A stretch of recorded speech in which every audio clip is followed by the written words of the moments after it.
Hi, thanks for watching. Okay, so this will be my second video talking about sort of spirituality and emptiness. Okay, but please be patient. I mean emptiness in a very special poetic way. Okay, and so if I can come up with a better vocabulary, because I don't really like the word emptiness, but if I can come up with a better word, I will.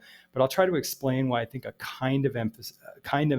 emptiness, a type of emptiness, when sort of deployed in the right way in our metaphorical imagination, the right kind of emptiness can really help us, okay, have more fullness of life, basically, have better life. But I do think there is something valid in sort of like the Buddhist or the kind of, I don't know, sort of the new age idea of sort of reducing the ego. And of course I get really annoyed by those terms because I think the way they describe ego is so vague that it's really hard to understand. And I don't want to latch on to like really, I think almost like cliche terminology. And so I don't want to use the word ego too much. And I also don't want to like buy in too much into Buddhism, but there are some concepts out of there that can be very useful. Okay. So I just want to only where it's necessary. And I don't want to overuse any weird vocabulary. So when I say emptiness, big grain of salt. Okay. So let me try to explain what I mean. Um, and the other thing too, okay, is that when I talk about emptiness, I'm really talking about kind of looking beyond emotionality. All right. But no mistake. Okay. I'm not talking about suppressing emotions. Okay. Like if you're bursting with emotions, you just want to put like a cork on it, or you want to like stamp out your emotions. That's not the same thing as developing more perspective beyond the emotion. You see what I'm saying? So basically, try to understand. I'm not talking about suppression, and I'm not talking about avoidance of emotion. I mean, emotion should be appreciated, but I'm just saying maybe we should develop more perspective outside of just the world of our emotions. Okay, so we put our emotions sort of in perspective. Okay, and we're not always like say sort of involved in our emotions, where we become sort of like absorbed and engrossed in our emotion. Okay, so it's one thing I appreciate for people to say, like, okay, don't suppress emotion. But we ought to avoid the other mistake, which is we become engrossed in our emotional world. Okay. And that to me is almost as bad a mistake as suppressing the emotion. Okay. I think emotions are fine, but I think human beings are meant to have a lot of perspective. Okay. And I think what I see really overdeveloped is maybe a preoccupation with emotion and getting caught up and involved in our emotional world, and not having more perspective out in the world where we can sort of make more lowercase our emotional existence. You know what I mean? Just more perspective. Okay. And I never am in favor of like say suppressing an emotion. So it's like, I got dogs here. It's so bad. Anyway, I don't have time to make more takes of these videos. This sucks. Anyway. Okay. So let's talk about spirituality and emptiness. All right. And how I mean emptiness, and how I hope that this is a good metaphor, if I can make it make sense. Okay. So basically, I've talked about spirituality as being sort of developing more perspective, like setting up more cameras in more remote places to have a more broad panorama in which to assess our situations in life. Okay. Just having more panorama, more scope, more points of view, more broad vision. Okay. So we're not just focused only on our personal human sort of orbit. Okay. And so, I think just saying that may not be enough for a lot of people, because I think people don't really understand what pulls us into the human and the personal, sort of the human and personal orbit. Okay, that orbit is just the human and personal. And I think what really kind of pulls us into that orbit is where we start to get engrossed in how we feel about things. Okay, how we feel about things. Okay. And of course, I'm not saying it's not important how we feel about things, but I'm just saying in its perspective. Okay. If we can develop more perspective where our feelings about things are in their place, okay, but just develop more perspective around the broader panorama, the broader picture, okay, I think that will help us also manage our emotions better, where we don't start getting into like refeeling and refeeling. Sometimes we have a way of sort of like getting into a feedback loop. You know how guitar players play their guitar against the amplifier, and it creates this feedback loop of noise. Same thing happens with our emotions. If we sort of do a feedback on our own emotions, they sort of reverberate too much. I think as we get more perspective from our emotions, they're really not that powerful. You know what I mean? I think we just don't realize we're in the habit of what Nietzsche called ressentiment, which is a refeeling and refeeling and refeeling, where you sort of get into a loop of your feelings, sort of a feedback loop of your own feelings. And I think that affects a lot of people who have, like, say, sexual compulsion or sexual addiction, because they get into this unconscious habit of wanting to sort of feel the feeling as opposed to just having the feeling. You know what I mean? And I think it happens subconsciously. It's like a habit. And you need to sort of get out of that habit by, I think, learning a kind of emptiness, where you learn to sort of inhabit the territory outside of the human part of us. You know what I mean? Where you just become sort of a non-human being, sort of abstracted from the area of how we feel about things. Okay. So again, I'm not talking about suppression. I'm just talking about putting things in perspective. Okay. And of course, psychology gives the opposite message. Psychology just talks about feelings and feelings and feelings, and they don't realize how much emphasis they put on feelings. And they don't realize how unconsciously they're really kind of indirectly telling people not to go wandering out beyond the feeling world. And I think that's terrible advice. I think that's actually terrible advice. And I'm actually just outright in disagreement that that's a good policy or a good ethos, a good environment for us to have spiritual health. I think spiritual health means having your feelings, but putting them in perspective and not reverberating our feelings, not refeeling and refeeling. Sort of don't feel the feeling, because then it just reverberates. It's kind of just, don't take the guitar and put it against the amplifier. You know what I mean? Have space, space, space. So you can just have your feeling and not have it reverberate, because it will happen. We do have, our psychology is able to reverberate feeling, and we're able to like refeel and refeel, and that creates a like a noise feedback, runaway noise feedback. It it'll overwhelm us, So why do I think emptiness is a good poetic metaphor? And it's just a metaphor. I don't mean that the world is empty or meaningless. I mean, that's bullshit. And I remember I was even in this thing called landmark education. A friend of mine kind of kind of roped me in to go into this self-help thing. And some of their ideas were pretty cool, but I couldn't stand how they tried to say that everything is empty and meaningless. I think that's such an irresponsible and such a nasty thing to say. Things are not meaningless or empty. The world is full, but there is an emptiness that I think is very useful, which is if we can sort of empty the part of us that is full of how we feel about things. Okay. If we can just kind of realize there's more to us than just that personal, interested, personal human, sort of that human part of us. And I know people are going to say, this sounds so psychopathic. You want to diminish the humanity, and you want to, well, put the humanity, deflate it into its perspective, okay? Because there's other parts of us that are very useful beyond just the emotional, okay? Anybody who thinks that the whole of humanity is just emotional, there's so much more. We're also abstract. We also have, imagination. We can also sort of put ourselves in a much more remote place. And in that sense, I think we're sort of like non-human beings. We're just sort of abstract, philosophical beings. And why is that beneficial? Like some people would say, how unattractive. I'm going to be this abstracted, spiritual, philosophical being that has no humanity. Well, there's a part of us that is abstracted, okay? And what is the benefit? The benefit is that gives us independence from our emotional sensations, okay? So that we're not so tied up in our emotional reactions, and it gives us perspective.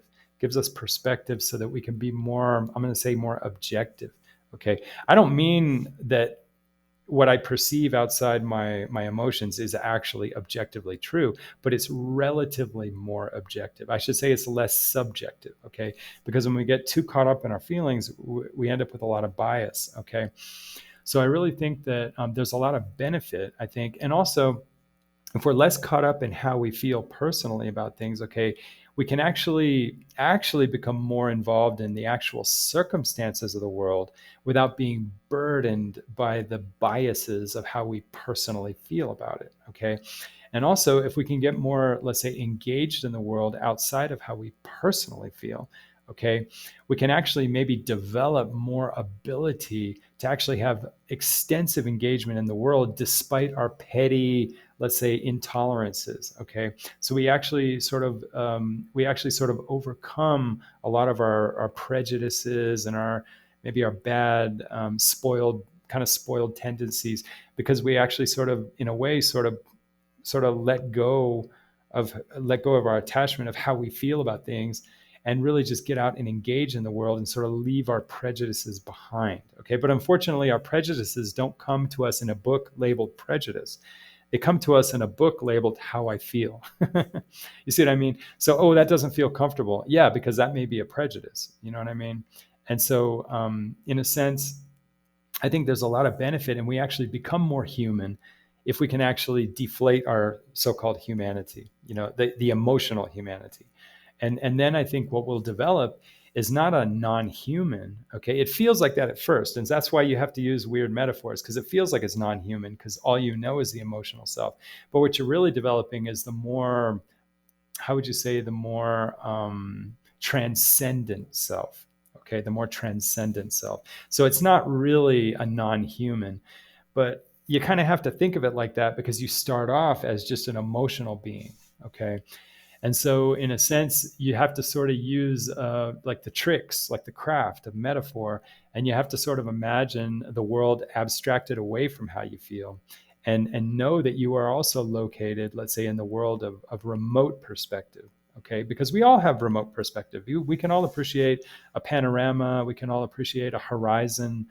You get to the top of a mountain, you see the whole horizon, you see the cosmos, the stars, the planets. And so we all have like long distance, large perspective, remote viewing, that we can see things from long perspective. And so by using that ability that we have to take a distant look, or not be so tied up in our emotional existence, okay, we can start to think of ourselves as also just being a being. In the sense, you start off by thinking of a non-human, just a disembodied being. Okay. And I mean, do it with good intentions. Don't think of it as some kind of like harmful manipulation. Do it with the good intention of just being honestly curious, and just not being so saddled by the emotional whatever. It's not like going to kill you, but you have to do it with the right intention. Don't be pathological about it.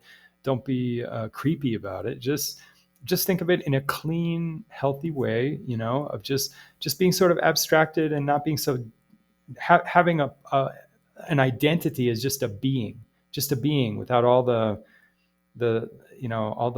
burden, all the without being saddled with all the emotionality and prejudices and feelings, so that we can sort of let our feelings sort of take a break and just sort of be on the side. But you think of it as sort of like disappearing that sort of feeling part of yourself. I don't know.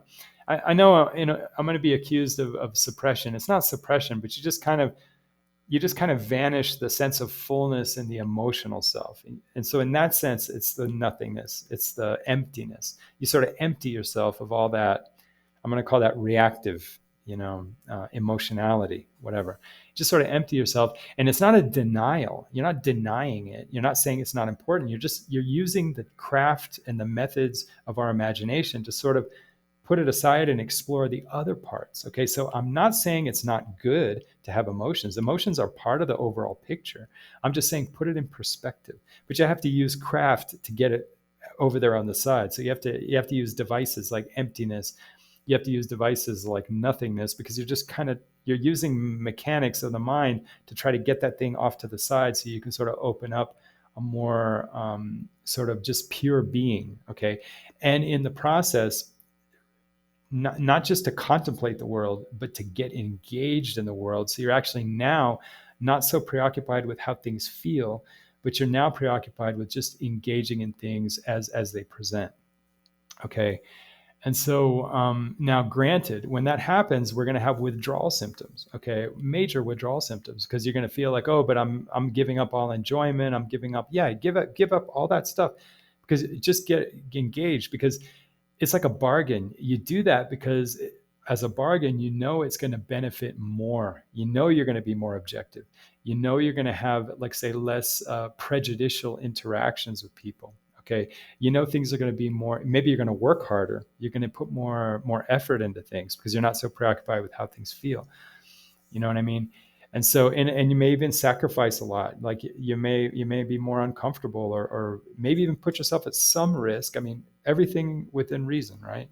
Nothing pathological, nothing creepy. Just do it in a reasonable way. Sorry about the dogs, guys.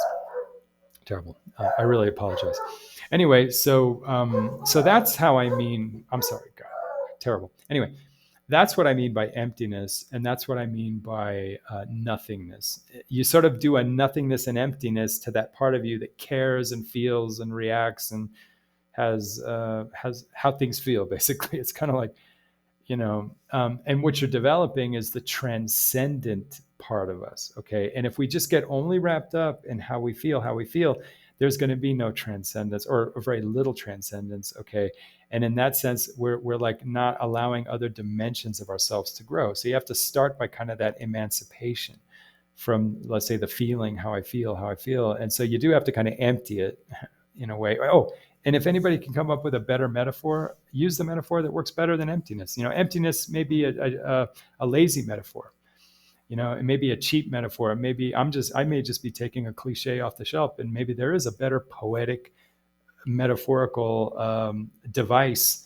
And if I don't have the best one, then help me, put a comment, or just discover it for yourself. So, maybe for those who are more creative than I am and have more time to be, let's say, meditate in poetry, they could come up with way better metaphors than emptiness or nothingness. Maybe those are the clumsy, lazy, not unenlightened metaphors, but it works for me to a point, because I don't take it. I take it with a grain of salt. I know it doesn't really mean nothingness or emptiness. I just use it, you know.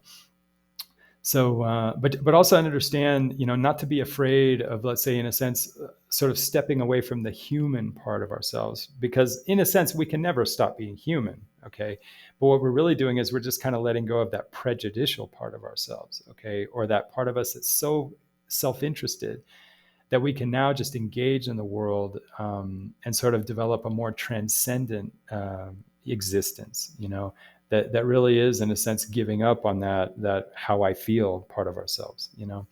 And so anyway, that's how I look at emptiness and nothingness. And yeah, and I'm sorry that humans have to use awkward metaphors to sort of use the craft and sort of get outside of ourselves.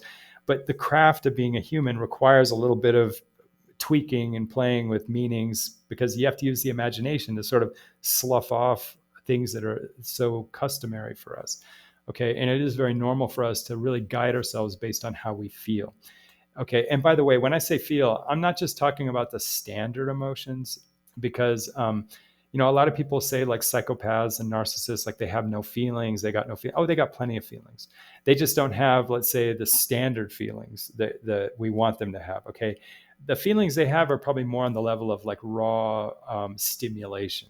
But believe me, a psychopath is way too much full of feeling. Okay, because even though they don't have like the teddy bear feelings, and they don't have, like, say, the nice kind of, how would you say, like the sadness and the happiness, they have more raw stimulation feelings. Okay, even though their feelings are a little more feral, I guess feral is the word, or a little more kind of savage or whatever, it's still the fact that they're so full of their feelings and how they feel about things that prevents them from having more behavioral control. Okay, so if you look at psychopathy or even narcissism as a deficit in behavioral control, where the problem with the behavior control has to do with attitude and perspective. The narcissist gets too engrossed in being just engrossed in how they feel about their status, basically. Okay, that they lose perspective, and that's a behavioral thing, because they behaviorally are just allowing themselves to get trapped in a very tight orbit. Okay, and that's because of how much they feel about it. In other words, it may not be normal emotions, but even in their primitive emotions, it's how they feel, and they're so wrapped up in their status, and they're so stimulated by that, and so maybe avoidant, and maybe it bothers them to sort of leave that behind, because it's like a preoccupation, that it's all about feeling. It's just feeling on that very primitive level, on the level of like pure stimulation. But believe me, whether it's a psychopath or a narcissist, the problem is too much feeling. Okay, so and we need to watch our, in psychology, we need to watch our kind of our unwise, naive usage of terms. Okay, because I think we think of emotionality as only being like, say, teddy bear emotions. Okay. And that is just bullshit. That's dangerous. Emotions cover the whole gamut, from just raw stimulation to just raw excitation, being excited, to being, let's say, attracted, having raw attraction, the things that produce envy, coveting, getting stimulated, getting aroused, all that stuff, that's emotion. Okay. And so, sorry guys, these dogs, it's terrible. Anyway, but basically we need to be more wise and more enlightened about what really constitutes emotion. Emotion includes just raw stimulation, raw arousal, okay, and primitive emotions are also emotions, okay. And believe me, anybody who's like, say, psychopathic or narcissistic, they're way, way too engrossed in the world of basic emotion, okay. Even though they're not teddy bear emotions, they're still way, way too much in the world of stimulation, arousal, and also avoiding what's uncomfortable. And all that is emotional, okay. So really this idea of sort of getting outside of that emotional orbit and sort of getting into what might start off feeling like the non-human, okay, is really the access and gateway to getting into a more transcendent being, okay, which I think is much better than being a nice, well-adapted emotional being, okay. Because even if you're a well-adapted emotional being, you're going to have limitations, because a person without perspective, even if they're well adapted, is going to have deficits when they come into certain crises, okay. And I'm going to guarantee you, I'm sure there's a lot of very emotionally well adapted Israeli people, okay, and they're perfect. They don't have any diagnosis. They're healthy people, but because they're so wrapped up in how they feel about their crisis, they're never going to get a long range perspective to be able to really address the fundamental problems, let's say in Israel, that could prevent these things from happening in the future, these crises, okay. So this is something that we can all benefit from. Even healthy people sometimes are too much in the emotional world because they're so well adapted that they don't have to have extra tools, okay, because they're so well adapted. But I think even people who are well adapted should really strive to develop, I would say, the transcendent existence, okay, sort of leaving behind how they feel, and making a bargain, taking on even the discomfort of it, the sort of the withdrawal of being so engrossed in how things feel. And in a way, it is a withdrawal for everybody, but it's worth it, even taking on the pain of it, because we'll actually develop our ability to take on frustration more. We'll develop our ability to take more pain and more strain and more discomfort in life, and be more engaged in the world, and actually learn to put in less uppercase, less capital letters, more lowercase, that part of us that actually has feelings about things, or how we feel about things, okay. So I really do believe that in that sense of emptiness, that sense of I'm so embarrassed about these dogs, it's ridiculous, but anyway, that sense of emptiness, that sense of nothingness, in the sense of putting that how I feel part of ourselves and just kind of letting it sort of deflate into the background, so we can have a more broader transcending perspective. And anyway, I appreciate anybody who has the patience to listen to this. I don't have control over my neighbor's dogs, and I'm really upset in a way. I mean, I like the dogs. I actually like the dogs, and I don't even mind the barking myself. But I just feel bad that it could affect the quality of this video, and it's not my intention. And also, I just don't have time. I have so much work to do. I'm a very busy person, but I really want, the reason I make these videos, like I'm never going to be popular on YouTube, and these aren't even good videos actually. I make these videos just because I'd like to help people who are struggling with behavior issues, just with another point of view. That's all. Anyway, really appreciate it. Thank you.